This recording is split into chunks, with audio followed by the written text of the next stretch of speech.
ভাইয়েরা আমার, সময় যদি চলে যায় আর আজরাইল আলাইহিস সালাতু ওয়াস সালাম মালাকুল মউত এসে যদি আমাদেরকে ধরে, মৃত্যুর আওয়াজ যখন গড়গড় শুরু হয়ে যাবে, সেই সময়ে যদি আমি তওবা করি, আমার তওবা মঞ্জুর হবে না। এজন্য তওবা কখন, তওবা এখন, তওবা কখন করবেন? তওবা ইসি ওয়াক্ত, এক্ষুনি এই মুহূর্তে তওবা করা প্রয়োজন। তওবা করার নিয়ম কি, কানুন কি, কিভাবে তওবা করতে হয়, কিভাবে তওবা করলে লাভ হয়, একটা খেয়াল করেন। আমি আপনাদেরকে একটা হাদিস শোনাই। আল্লাহ পাক রব্বুল আলামিন 100 রহমত বানিয়েছেন, সৃষ্টি করেছেন। তার ভিতরে একটা রহমত গোটা দুনিয়ার মাখলুকাতের ভিতরে আল্লাহ তাআলা দিয়ে দিয়েছেন।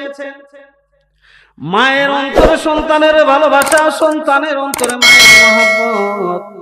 দেখেন না, গরু বাছুর বা মুরগির বাচ্চাকে যখন কাক দিতে আসে, মা মুরগিটা দৌড় দিয়ে বাচ্চার কাছে এসে দাঁড়িয়ে যায়, ডানার ভিতরে বাচ্চাদেরকে নিয়ে নেয়, আর কেমন যেন বুঝাইতে চায়, আমি মা জীবিত থাকতে একটা বাচ্চাকেও আমি কাককে খাইতে দিব না। হাদিসে ঘোড়ার কথা লেখা হয়েছে, ঘোড়ার কথা এরকম ভাবে লিখেছেন মুসলিম শরীফের হাদিস। ঘোড়া যখন দুগ্ধ পান করায় বাচ্চাকে, যিনারা ঘোড়া দেখেছেন ওনাদের নজরে এসেছে, ঘোড়াকে যখন দুগ্ধ পান করানো হয়, মায়ের মহব্বত এত বেশি আর এত ভালোবাসা মায়ের অন্তরের ভিতরে। ওই যে ঘোড়ি মাটা বাচ্চাকে যখন দুগ্ধ পান করায়, কিতাবে লেখা হয়েছে আস্তে করে ঘোড়ি তার পাকে তুলে নেয়, যাতে করে তার বাচ্চা আরামের সাথে দুধ পান করতে থাকে, আর তার যেন কোনো ব্যথা বা কষ্ট অনুভব না হয়। আল্লাহ রাসূল বলেন, এই যে যত ভালোবাসা আর যত মায়া দয়া সন্তানের জ্বর হয়েছে, সারাটা রাত মা বসে সন্তানের শিয়রে কাটিয়ে দিয়েছে, চোখের পানিগুলি দরদর করে পড়তেছে, ডালিমের রসের নেই পড়তেছে। মা ঘুমান না, সন্তান ঘুমিয়ে যায়, কিন্তু মা ঘুমাইতে পারেন না। বলে কেন পারেন না? ওই যে আল্লাহ তাআলা মায়া মহব্বত মায়ের অন্তরে দিয়েছেন, এক রহমতের বরকতে যে মায়ের ভালোবাসা। আল্লাহ রাসূল বলেন, ও দুনিয়ার মানুষেরা শোনো, একজন মা তার সন্তানকে যদি নিজের জীবনের চেয়ে বেশি ভালোবাসতে পারে, মা বাবা যদি সন্তানের চাওয়াকে পূরণ করতে পারে, যখন কোন মানুষ, আল্লাহ যেহেতু রহমত নাজিল সৃষ্টি করেছেন, আল্লাহ তাআলা যেহেতু এই রহমত দিয়েছেন আমাদের দিলের ভিতরে, একজন মা তার সন্তানকে যত বেশি ভালোবাসে, ও গণিত গুণে তোমার রব তোমাকে ভালোবাসে। মা যদি সন্তানের চাওয়াকে পূরণ করতে পারে, তোমার রবের কাছে তোমার গুনাহের জন্য যখন তুমি দুই হাত পেতে চোখের পানি ছেড়ে দিয়ে কাঁদতে থাকবে আর বলতে থাকবে, মাবুদ হে, জীবনে অনেক গুনাহ করে ফেলেছি, আল্লাহ তুমি যদি আমাকে মাফ না করো তাহলে আমার উপায় নাই। আমি যদি এভাবে আসলে মাফ চাইতে পারি, আল্লাহর কাছে কাঁদতে পারি, আল্লাহ পাক রব্বুল আলামিন যেহেতু আমার মায়ের চেয়ে গণিত গুণে ভালোবাসে, ওই রবের কাছে হাত পাতার সঙ্গে সঙ্গে কিছু কিছু কিতাবে এরকম এসেছে, নাগের ডগা বিজার আগে আল্লাহ পাক রব্বুল আলামিন আল্লাহর সেই বান্দার দোয়াকে কবুল করে নিয়ে আল্লাহ তাআলা বান্দার জীবনের সমস্ত গুনাহ খাতাগুলি মাফ করে দেন। জোরে বলেন সুবহানাল্লাহ। আজকে প্রত্যেকটা দিন গুনাহের কাজে লিপ্ত, প্রত্যেকটা রাত অতিবাহিত হয় গুনাহের পরিবেশ নিয়ে অতিবাহিত করে ফেলি। তবে হ্যাঁ, আমার ইমাম সাহেবের বাবা, আমি যখন গভীর রাতে যাই, মাদ্রাসার দিকে যাই, আপনাদের ইমাম সাহেবের বাবার কানে, আমার কানে আওয়াজ আসে কোরআনুল কারীমের তেলাওয়াত করতে থাকে। এরকম অনেক মায়ের বাড়ির থেকে কোরআনুল কারীমের আওয়াজ পাওয়া যায়। গভীর রাতে উঠে তাহাজ্জুদের সালাত আদায় করে কোরআনুল কারীম তেলাওয়াত করে অর্থ দেখে, এবং অনেকগুলি আমল ওজিফার ভিতরে তারা ব্যস্ত থাকে। কিন্তু এরকম মানুষ আমাদের সমাজের ভিতরে রয়েছে, বুড়া হয়ে গেছে, বয়স হয়ে গেছে, তারপরও বিশাল বড় এক মোবাইল টিপতে টিপতে দেখতে দেখতে 4টার আযান দিয়ে দিল। ওই সময় মুরব্বির কেমন যেন ঘুমের ওয়াক্ত শুরু হয়ে গেল। এই তো চলতেছে আমাদের। ও ভাই, সময়গুলিকে বরবাদ করবেন না, শেষ হয়ে যাবেন, ধ্বংস হয়ে যাবে। এই সময়টা আল্লাহ তাআলা নিয়ামত হিসেবে আমাদেরকে দান করেছেন, এই নিয়ামতটাকে আমাদেরকে একটু কাজে লাগানো দরকার। আল্লাহ তো এমন দরদি বন্ধু, এত দরদি, যত বড়ই গুনাহের কাজ করি না কেন, যদি আল্লাহর কাছে মাপ চাওয়ার মতো চাইতে পারি।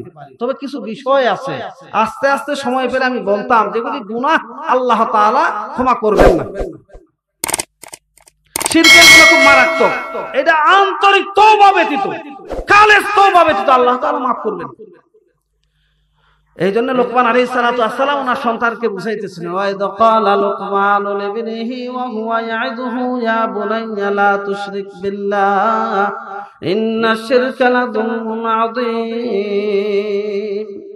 লোকমান আলাইহিস সালাতু ওয়াস সালাম কিন্তু ওনার সন্তানকে শিরক সম্বন্ধে বুঝিয়েছেন, ভালো করে বলেছেন, যাতে করে শিরকের গুনাহ তার না হয়।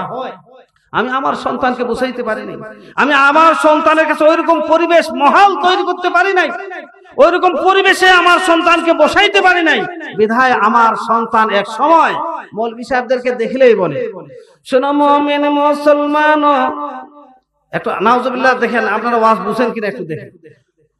কতিপয় যুবক যারা তাদের পিছনে মেহনত করা হয় নাই, মেহনত করতে পারি নাই আমরা, তাদের মৌলভী সাহেবদেরকে দেখলে একটু চুলকানি কিছু কিছু আছে, এরকম কিছু কিছু যুবক এরকম আছে যে একটু কৌতূহল নিয়ে বা কৌতুক করার জন্য আমাদেরকে দেখলেই কিছু কথাবার্তা বলে, গান গায়, আমাকে শুনিয়ে বলছে। আমি আমার নিজ কানে শুনেছি, আমি আমার থেকে মুখস্থ করি নাই, শোনার পরে মুখস্থ করেছি। আমি কি বলে, শোনো মুমিন মুসলমান, দুনিয়াতে গাঞ্জা টানো, আখিরাতে যাইয়া কিন্তু গাঞ্জা পাইবা না। কি সুবহানাল্লাহ, একটু মুখ খুলে সুবহানাল্লাহ বলা হবে এখানে নাকি? নাউজুবিল্লাহ নাউজুবিল্লাহ। এই যে যুবকের চরিত্র, এই যে যুবকের ক্যারেক্টার, ও ভাই, এই বাচ্চা আমাদের যাদের আছে বড় এক নেয়ামত, বড় এক সম্পদ। সময় স্বল্পতার কারণে খুব দ্রুত টানতেছি, এলোমেলো হয়ে যাবে আমার কথা। এই বাচ্চাকে আমি ফজরের বেলা মসজিদে গেলাম, হাদিসে মসজিদ বানিয়েছেন বিশাল বড় আপনাদের মহল্লার মানুষদেরকে নিয়ে, কিন্তু ফজরের সালাতে কি নাই, মুসল্লি নাই। ওই যে আমার বসার সাহেব এখানে আছেন, এবার জুয়েল সাহেব ওমরায় যাবেন আল্লাহ চাইলে।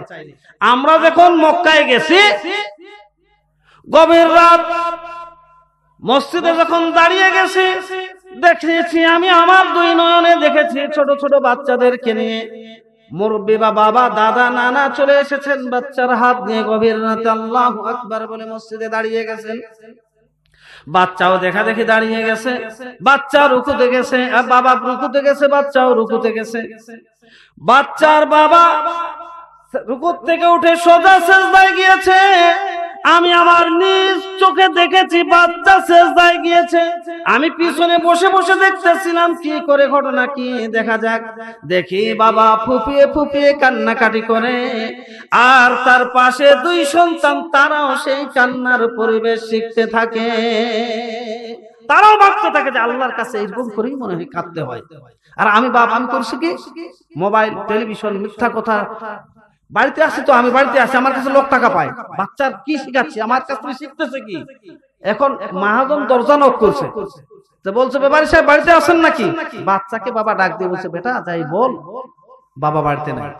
এখন বাচ্চাও দরজার থেকে বের হয়ে বলতেছে, বাবাই বলছে বাবা বাড়িতে নাই। এই তো হলো আমাদের ক্যারেক্টার, এই তো হলো চরিত্র, এই তো আমরা শিখি এই বাচ্চাদেরকে। আসলে বাচ্চাদেরকে তো নিয়ে যাওয়ার দরকার ছিল, কত মায়া কত মহাব্বত, বলে এত মহাব্বত।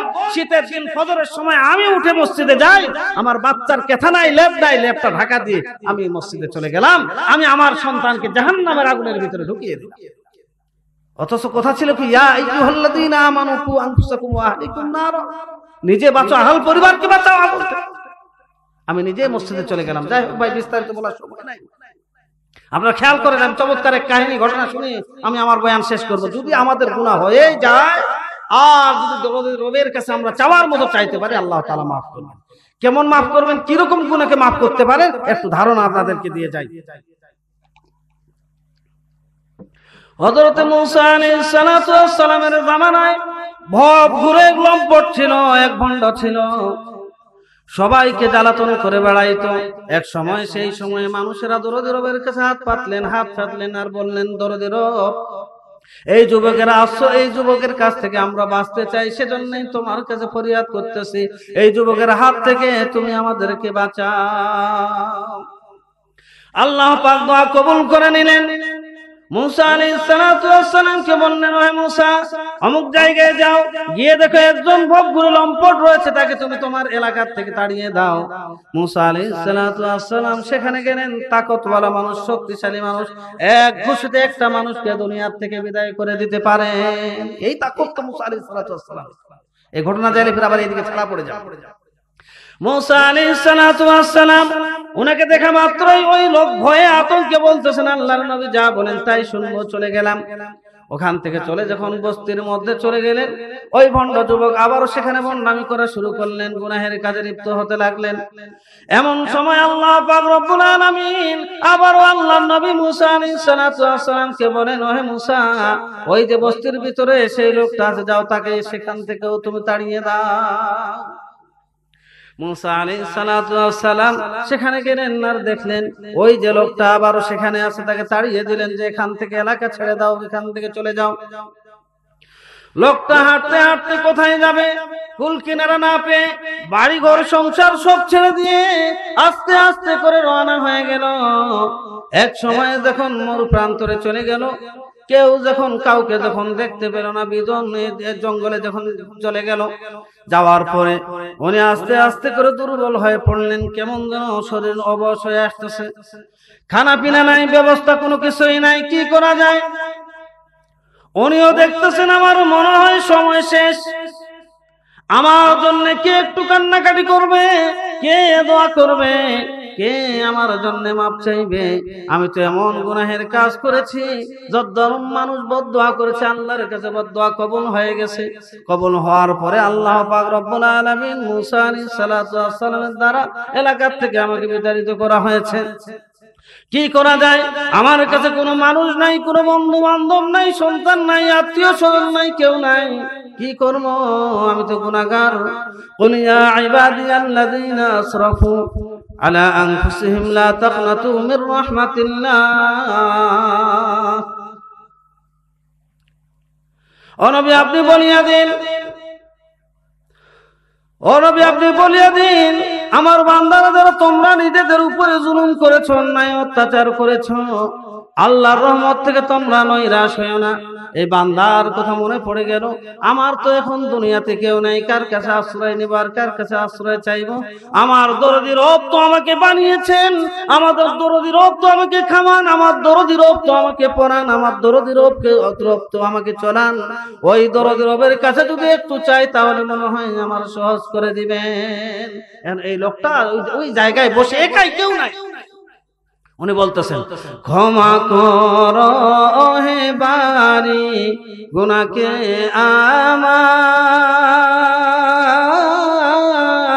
হাত উঠাইয়াছি মাবুদ গো মাওলা দরগাহে তোমার। চোখের পানি ছেড়ে শুরু করে দিয়েছেন, চোখের পানি ছেড়ে দিয়ে কাঁদতেছেন, বলতেছেন, মাবুদ এমন এক জায়গা আমার কেউ নাই গো আল্লাহ, আমার বিবি যদি থাকতো তাহলে আমার সেবা করতো, আমার কলিজার টুকরা সন্তান যদি থাকতো তাহলে আমার শিয়রে বসে তারা আমার শরীর বুলাইতে থাকতো, আমার মা যদি এখানে থাকতো, মা আমাকে দেখে কাঁদতে থাকতো আর আমার জন্য দোয়া করতো। মাবুদ হে, তুমি আমার কলিজার টুকরা সন্তানকে মাফ করে দাও। আল্লাহ কেউ নাই, এবং কেউ আমার যদিও দুনিয়ার ভিতরে কেউ নাই, কিন্তু তুমি আমাকে বানিয়েছো, তুমি আমার রব, তুমি আমার সঙ্গে আছো। আল্লাহ দুই হাত ফেললাম, তোমার কাছেই সাহায্য চাইতেছি। আল্লাহ তুমি আমাকে মাফ করে দাও, বিগত দিনের গুনাহগুলি ক্ষমা করে দাও। আল্লাহ তোমার কাছেই দোয়া ভিক্ষা চাইতেছি, তোমার কাছেই মাফ চাইতেছি, মেহেরবানি করে মাফ করে দাও। যখন চোখের পানিগুলি ছেড়ে দিয়ে জমিন ভিজিয়ে দিলেন, আল্লাহ পাক রব্বুল আলামিনের রহমতের দরিয়ায় জোশ মারা শুরু হয়ে গেল। আল্লাহ পাক বললেন, সে তো এখন তার বিবিকে দেখতে চায়, তার মাকে দেখতে চায়, তার বাবাকে দেখতে চায়, তার সন্তানদেরকে দেখতে চায়। ও আমার ফেরেশতারা, যাও বেহেশত থেকে দুইজন মহিলা, দুইজন হুর নিয়ে যাও, দুইজন হুর নিয়ে একজন তার মায়ের আকৃতি বানিয়ে দাও, আর একজন হুরকে তার বিবির আকৃতি দিয়ে দাও। আর তার যে বাচ্চা কাচ্চা আছে, ফেরেশতারা তোমরা তাদের রূপ নিয়ে বসে যাও, তার বাবার রূপ নিয়ে আরেকজন ফেরেশতা বসে যাও। সবাই বসে গেলে উনি দেখতেছেন আমার আশেপাশে সবাই আছে, কান্নাকাটি করতেছিলেন, আল্লাহর কাছে সাহায্য চাইতেছিলেন, বারবার তওবা করতেছিলেন। ওই সময় যখন তওবা করতেছিলেন দেখা গেল ওই আল্লাহর বান্দা আস্তে করে দুনিয়ার থেকে বিদায় নিয়ে চলে গেছে। যখন দুনিয়ার থেকে বিদায় নিয়ে চলে গেল,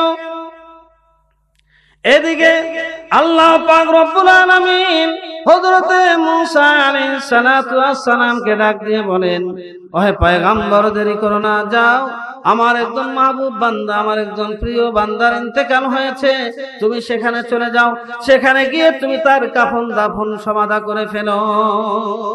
আল্লাহ কি বলছেন যে মাহবুব বান্দা, প্রিয় বান্দা।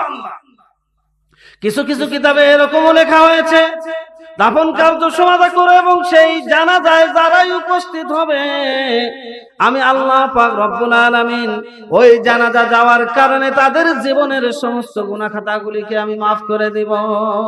সুবহানাল্লাহ, আরো জোরে বলেন সুবহানাল্লাহ। ঠান্ডা লাগছে মনে হয় আপনাদের, শীত লাগছে। লিল্লাহি তাকবীর। আল্লাহু আকবার বললে কি গুনাহ হয়? এটা সবচেয়ে বড় আমল। কয়েকজন ভাইকে দেখলাম মনে আছে যে মুখে তালা মারি দিচ্ছেন, আসলে তো মারেননি আপনি, এই যে কলবের ভিতরে শয়তান ওয়াসওয়াসা দিয়ে জবানটাকে বন্ধ করে রাখছে। আল্লাহু আকবার বললে জীবনের গুনাহ মাফ হয়। আল্লাহকে বড় বলে আপনি ঘোষণা করতেছেন, আল্লাহ ওই সময় বলে যে আমার বান্দার আমার বড়ত্ব প্রকাশ করলো, সেই সময় আল্লাহ খুশি হয়ে যায়। ভাই একবার তাকবীর দেন তো, আরেকবার জবান খুলে উঁচু আওয়াজে লিল্লাহি তাকবীর। আলহামদুলিল্লাহ। আচ্ছা ভাই, কথা তো বুঝতেছেন, আমি তো এলাকারই মানুষ। এখন আমাদের কি করা চাই দেখেন, এই লোকটার ব্যাপারে যখন আল্লাহর নবীর কাছে খবর গেল, আল্লাহর নবী দ্রুত সেখানে যাচ্ছেন যে আল্লাহর মাহবুব বান্দাকে, কোন প্রিয় বান্দা, তাকে তো একটু দেখা চাই, দেখা দরকার। আর আল্লাহ তাআলা তো আমাকে হুকুম করেছেন তার দাফন কার্য সমাধা করার ব্যাপারে। উনি মনে কৌতূহল নিয়ে, বিশাল বড় আশা নিয়ে দ্রুত যাইতেছিলেন যে কে সেই বান্দা। উনি নবী বলেন, যতই কাছে যাই আমি আমার নজর দিয়ে যখন তাকাইলাম দেখতে পেলাম বেহেশতের দুইজন হুর তার মায়ের আকৃতিতে আর তার স্ত্রীর আকৃতিতে তারা বসে আছে। আর দুইজন চারজন বাচ্চা কাচ্চাকেও দেখা যায়, আরো দুইজন পুরুষ মানুষকে দেখা যায়। ব্যাপার কি? আস্তে আস্তে করে গেলেন, উনি দেখলেন যে তারা ফেরেশতা আর হুরেরা সেখানে বসে কান্নাকাটি করতেছে আর তার জন্য মাগফিরাত কামনা করতেছে। জোরে বলেন সুবহানাল্লাহ। মূসা আলাইহিস সালাতু ওয়াস সালাম কাছে গিয়ে বসলেন। সেই লোকের চেহারা দেখার সঙ্গে সঙ্গে বললেন, মাবুদ, ব্যাপার কিছুই বুঝলাম না, তুমি আমাকে বলেছিলে একজন ভবঘুরে লম্পট আর ভণ্ড যুবক রয়েছে, তাকে তুমি তোমার এলাকার থেকে তাড়িয়ে দাও। আমি তাকে তাড়িয়ে দিলাম।